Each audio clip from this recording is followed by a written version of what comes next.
Welcome to my channel. My name is Valerio and today we're going to review the Nightingale Spec 2. This is a model kit by a Chinese brand that I never heard about it. And while the name is Nightingale Spec 2, we can agree immediately to call it Nightingale. So this model kit, I bought it directly from China, so it didn't have a box.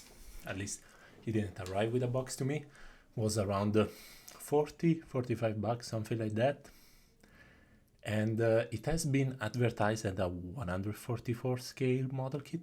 However, once we build it, we're gonna find out it's not exactly 144. I think it's closer to 122, honestly. And if you never heard nor seen this model kit, I can tell you that looks a lot like the model Artifact, which is a small line of miniature by Bandai that the mate of the Nightingale is almost a magnified and more detailed version out of it. Now, before we start, let me give you a couple of disclaimers. If you research this model kit online, you will find that some people had some bad skin reaction. This was not the case. I don't have a very sensitive skin.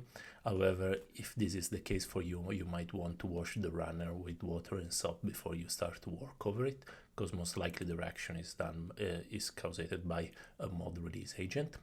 And the second thing is that if you are a follower of the channel, you might find out that I don't like real great scale that much, even though the model kit are very cool and I consider the pinnacle of technology for Bandai. I don't like to work on such a small scale on model kits. I love it on miniature, but not on model kits. So I bought this one mainly because it was a 1/100 kind of scale. So that is the reason about it. Now, I did build this model kit in what was a long time. It took me 1 month. I would put the amount of hours around 10 hours as a minimum. And I will comment about the build a bit later. Now we're gonna look at accessories, then possibility. And it will start with the manual. The manual is super precise for 95%, but at the last page, you will see some errata corrige, so some correction on how to. These are parts that they forgot to put inside the model kit. I don't know why they couldn't put inside of it. However, these are just some correction to the instruction. Now, there is a small sheet of water slide decals. I didn't check over them because eventually I will paint the model kit. Now there is the giant shield. It is around 10 inches, give it or take it. And it is very well detailed. If you look the plastic, I didn't clear coat or anything about it. This is just how does it look with a straight build. This is the cannon, still pretty detailed. You see I left attach a hand, so I don't have to disassemble or reassemble around it about it. Pretty okay. Now we will see, this is an extra part for the forearm of the kit if you prefer like the inner frame showing or the clear red armor. Now there are several end options. I think there are a total of 8.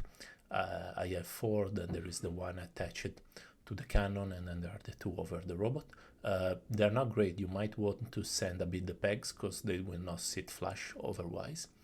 And here, this is a tiny bit display stand. The funny thing is about it, there are not instructions to build it inside the manual, and I didn't exactly understand how to plug into it, but the robot doesn't really need it, so there is that. These are being sabered, not a fan of them, mainly because I think the Nightingale looks stupid with it. However, you have 4 of them for the 2 main arms and the one below the skirt.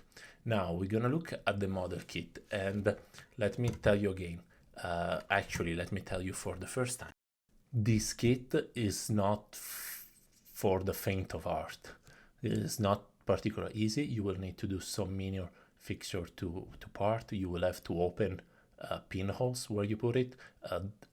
It is technically as a Bandai kit, but it's a bit harder to have it standing still, standing.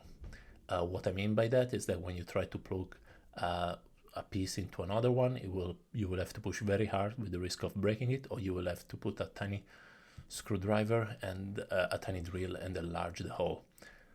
And it takes a bit of time. The fitting is not completely perfect. There are 3 different kinds of plastic, and one of this kind of plastic is softer for no reason at all, and that one is harder to make it plug inside of other parts.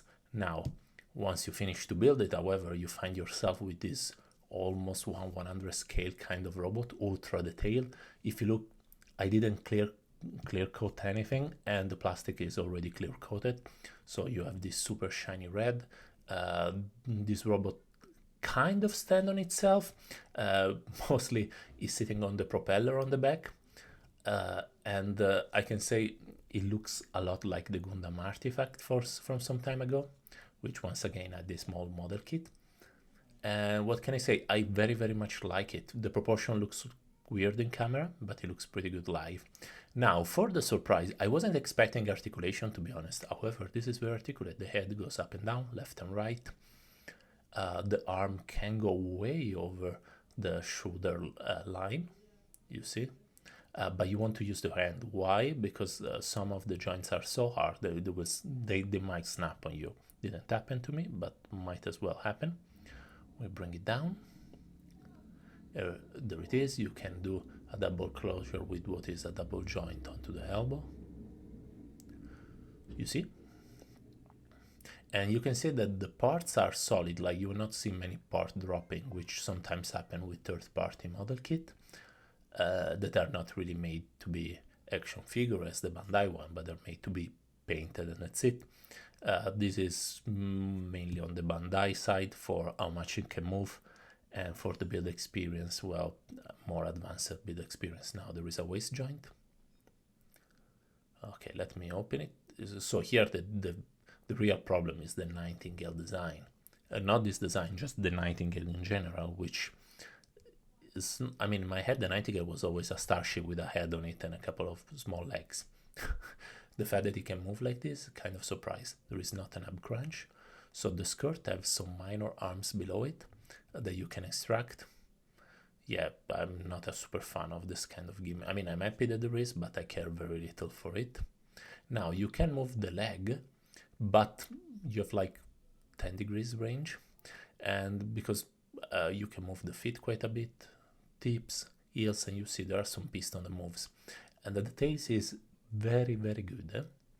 Like the difficulty into building actually give you a pretty great result. And if you paint it, well, I shall let you know how does it go. Now the wings can move. The joint are pretty tough, but this is the kind of style by which you will want to have a ratchet joint, I'll be honest.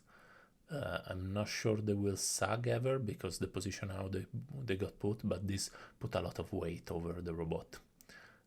You see, now we have all the thrusters on the back, the propellers, they can move as well. Overall articulation is pretty good, but because of its design it ends up sitting on the propeller and can't move very that much. Like you cannot pose it because it doesn't make much sense to pose. Let's put it like this. Now we're gonna go for comparisons, and as usual Lego Dude very small. Sorry, I forgot to give you the size. This is, I think it's like 10 inches high and much bigger, like 15 inches side to side. So this is the Unicorn, the MGX. Then we're gonna look, let me see, the Kubili, the Diamond Kubili. It's very similar in size to the Kubili, but way heavier because there is a ton of plastic more. But if you see the new third party from the Kubili, might be interested. This is the real Grey High New Gundam without the backpack. This is a real great scale. I know that the Nightingale is bigger to begin with, but I'm not sure they should fit like that. That's the Gok, beautiful red, and then the Sinanjo stain. This is the painted by the Takumi Studio. The Takumi Studio kit with the metal die-cast frame inside of it, and this is like something that costs a very similar price to this one that I'm reviewing. The SMP Grandizer U, not great. Now let's just go very quickly for conclusions because this is the first day of the year, so don't want to take too much of your time. So let's quickly go for pro and cons, and let's go first on the cons. On the con side is that the build is not easy in any shape, way, or form. And if you're familiar with Mechanicore, this is not as hard as a Mechanicore, but it's not as easy as Bandai. It's something in the middle. Let's put it like this. It's more similar to a standard model kit. So tanks kind of stuff. You need to be able to do some operation over it. Now, for the other cons, some of the fitting, as I was saying, are not easy. There is, like, there are three kind of plastic, and one kind of this plastic is very soft and is done to kind of make it all standing together. However, I don't like it at all. This third kind of plastic is softer, you have to push it hard and you risk to break parts of the kit. And because of the heaviness of the backpack, technically this robot could pose, but because there is so much weight on the back, he ends up standing on the propeller, which I'm happy they're there, otherwise having standing up would be quite a chore. However, not great. And I'm afraid Dow is gonna keep it up in a couple of years on a shelf because of all the weight that he has over it. Like, the weight doesn't discharge exactly in the right point. So it might flop in a very bad way. Now for the Pro, so the quality of the plastic, other than the third kind, the softer one, is pretty good. The build is still not as hard as a mechanical, so you can do it if you have a bit of experience in building model kit.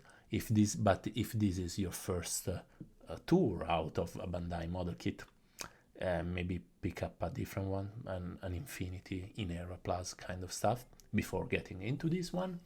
The price was very good, as long as you buy from China, but even if you buy from one of the reseller like Bambus Bee or Gundame Shozi, you will still get a decent price out of it, because quantity of plastic inside of this stuff, it's very similar to the quantity of plastic you get inside the Sazabi, with a way lower quality, but still a lot of plastic for your money. And other pros, well, there are the water slide decals, there are a few accessories out of it, there is a fake display, there is a fake display stand, but yeah, I couldn't attach it, so if anybody has a link onto the instruction of that, please let me know on how to insert it on the robot. And the design is pretty cool if you're a fan of the artifact design.